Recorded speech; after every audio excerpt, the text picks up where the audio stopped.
నెల్లూరు జిల్లా వెంజమూరులో మీడియా ప్రతినిధులు ఐక్యంగా నిరసన వ్యక్తం చేశారు. చిత్తూరు జిల్లా వీకోటలో ఇటీవల ఏబీఎన్ ఆంధ్రజ్యోతి రిపోర్టర్ జగన్మోహన్ హత్యను తీవ్రంగా ఖండిస్తూ ఉదయగిరి నియోజకవర్గానికి చెందిన ఎలక్ట్రానిక్ మరియు ప్రింట్ మీడియా జర్నలిస్టులు ఆందోళన చేపట్టారు. స్థానిక బంగ్లా సెంటర్ నుంచి తహసీల్దార్ కార్యాలయం వరకు భారీ ర్యాలీ నిర్వహించి హత్య ఘటనపై తీవ్ర ఆగ్రహం వ్యక్తం చేశారు.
Okay.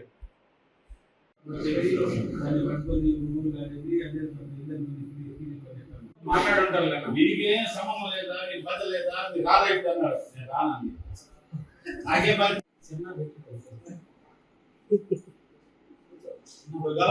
మాట్లాడాలనుకుంటున్నాను. వీకోట మండలంలో ఏబిఎన్ విలేకరు పై దుండగులు చేసినటువంటి దాడి హత్యతో ఈరోజు వింజమూరు పట్టణంలో ఉదయగిరి నియోజకవర్గ పరిధిలోని ప్రింట్ అండ్ ఎలక్ట్రానిక్ మీడియా ప్రతినిధులు స్థానిక తహసీల్దార్ కార్యాలయం ఎదుట శాంతియుతంగా నిరసన కార్యక్రమం చేపట్టడం జరిగింది. రాష్ట్రంలో ఈ గవర్నమెంట్ వచ్చినప్పటి నుండి జర్నలిస్టులపై అనేక దాడులు నిర్వహిస్తున్నారు, అనేక హత్యలు చేస్తున్నారు. వీటిని వెంటనే ప్రభుత్వం జర్నలిస్టులపై దాడులు చేసిన వారిపై కఠినంగా శిక్షించాలని, అలాగే వారికి జర్నలిస్టులకి రక్షణ కల్పించాలని కోరుతున్నాం. ఎంతో ప్రాముఖ్యత ఉన్నది. అలాంటి సమాజంలో జరిగేటువంటి అన్యాయాలను అక్రమాలను వెలికి తీస్తూ సమాజానికి దిశానిర్దేశం చేసేటువంటి పాత్రికేయులు నిర్వహిస్తున్నారు.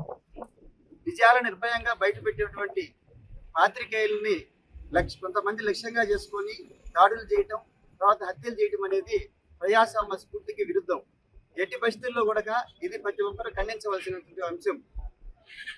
చిత్తూరు జిల్లా అదేవిధంగా మన్యం జిల్లాలో జరిగినటువంటి ఏబిఎన్ విలేకరి హత్య, సాక్షి ఎలక్ట్రానిక్ మీడియాకు సంబంధించిన విలేకరిపై హత్యాయత్నం కూడా ఈరోజు రాష్ట్రంలో పత్రికా స్వేచ్ఛ పైన, పత్రికా విలేకరులపైన జరుగుతున్న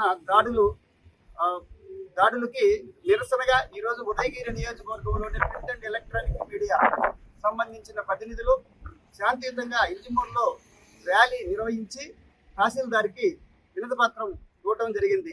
ప్రభుత్వం ఇప్పటికైనా పత్రికా ప్రతినిధులపై, పత్రికా స్వేచ్ఛపై జరిగేటువంటి దాడికి పాల్పడే వారిని కఠినంగా శిక్షించాలని కోరుకుంటున్నాం.